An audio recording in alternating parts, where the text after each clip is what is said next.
Hi, this is our site. We've been here for a few weeks now. Things are going pretty well. We're on schedule, more or less. We've had no major incidents here, but there have been a few minor things. I'm sure you've seen this sort of thing before. We had a subcontractor who punctured his hand while repairing some pipe work, and another who broke a rib while clearing out a manhole cover. So these things do happen. I know when we do a job day to day, we're all prone to get a bit complacent, but that's when we get caught out. This sort of thing happens more often than you may think, but with a little care, they're all avoidable. Now, this short film highlights those low-risk, everyday problems. The sort of thing that's avoidable if you just take a moment to think about things. If you do see anything that looks wrong, say something. It's always good to have a second pair of eyes looking out for you.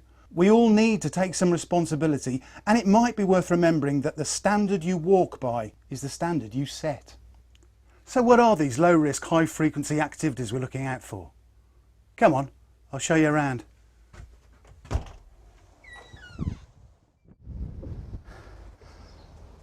We all know how to lift things properly. We've all had the training, but sometimes we can be in a rush, not have enough space. It could be freezing, could be raining, or both in this country. Morning! All right. So when you're faced with a manual handling task, take a moment to think about the options. Is there some equipment you could use? If it's a bit heavy, find someone to help. Bear in mind, if you've not been active for a while, just warm up. It's surprising how easy it is to pull something. Think about where you're carrying things. What's your route? Are there any trip hazards to think about, like steps? This is a good example of when you do really need your safety boots. Keeping your site tidy does help, and make sure you're not creating a hazard by leaving something lying around. Bottom line is, think about what you're doing and plan ahead.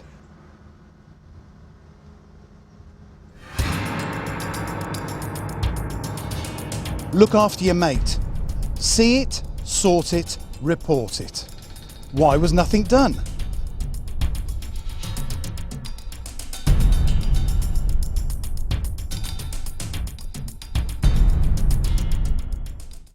Did you know poor housekeeping, or to you and me, untidy, accounts for most slips, trips and falls? So you really should try and keep your work area tidy, both whilst you're working and at the end of the day. Put your tools away and clean up any rubbish. You know the kind of thing. Make sure skips are where they should be and don't overfill them. We all have to climb on and off vehicles or get over excavations with poor access. Take extra care in these situations. Keep your stuff off pedestrian routes, especially around stairs and walkways. Oh, and any hard standing surfaces should be swept up. Most housekeeping related injuries are caused by slipping on loose material in the working area or when entering or leaving trenches. Watch out for the different levels and stepping off curbs. It's easily done. And take particular care if you've got to run cables across where people have to walk. Use battery powered tools or redirect the cable. We're all responsible for good housekeeping on our sites, and that means clearing any unwanted material, tools and equipment, not just at the end of the day, but as soon as you've finished with them. Look after your mate. See it, sort it, report it. Why was nothing done?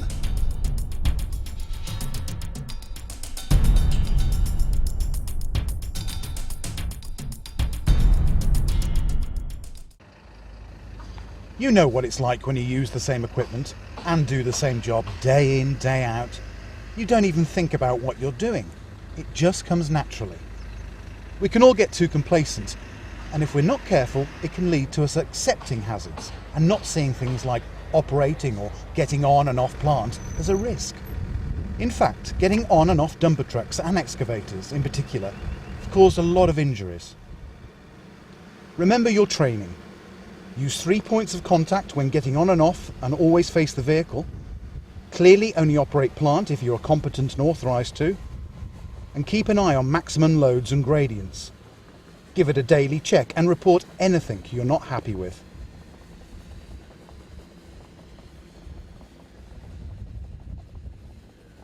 We all like to socialise, but don't operate plant under the influence of alcohol or drugs.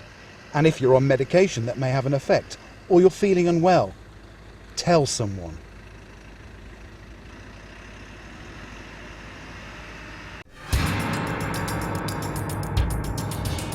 Look after your mate.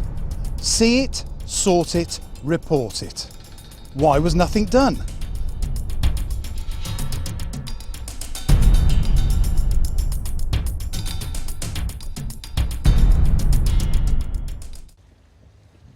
Working on construction sites is one of the most dangerous jobs you can do. Using hand and power tools is a big part of our job. A lot of these low-risk, high-frequency injuries are caused through incorrect use or using the wrong tool for the job. Issues like contact with sharp or hot objects, rotating parts or flying debris. Like most things, planning is important. Do select the right tool for the job and bear in mind where you'll be working. If it's a cramped area, choose something smaller. If you've not used it before, check with your supervisor. You may need some instruction or training. Check any tools before and while you're using them and let someone know if there's a problem. Wear the right PPE for the job. Oh, and keep your wits about you while you're working. A surprising amount of injuries have been caused by people hitting fixed objects. It's easy to bump into things when you're concentrating on something else.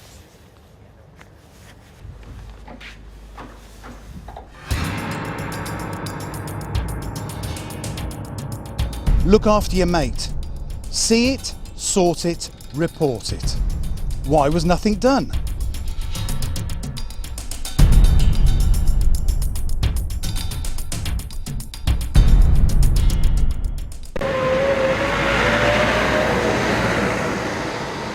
There's a very good reason why we keep pedestrian and traffic routes apart. To help with this, routes are designed for good traffic flow with one-way systems and turning areas that are large enough to cope with all types of vehicles. It's essential that routes have a firm level surface and avoid steep gradients and tight bends where possible.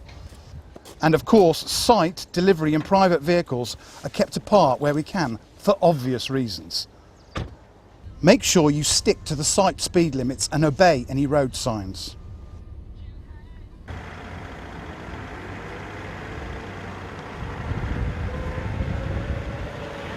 We do have to prevent unauthorised access onto our site. Keep any gates closed and make sure your visitors sign in and out so we know who's here. Gates and fences should be checked regularly. If you see any damage, let someone know.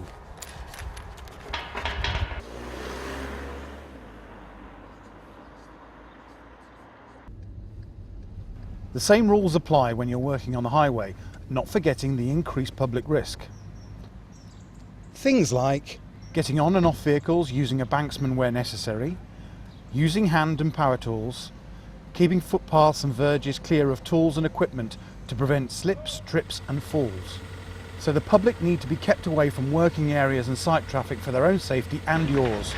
Divert them along pedestrian routes using barriers, cones and fencing. They have a tendency to try and squeeze through the smallest gap, so check them regularly. And it goes without saying the area should be kept well lit and signposted. Signage should be clear and keep an eye on them to make sure they haven't fallen over. Be especially careful when getting in and out of excavations. The workspace is restricted and we've had injuries with people slipping in and bumping into things. Whatever site you're on, just be careful of mud on the road.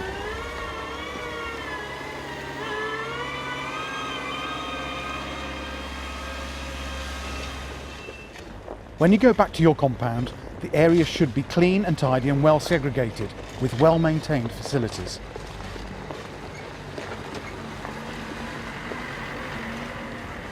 So, if you see a problem, whether on site or the highway, tell someone.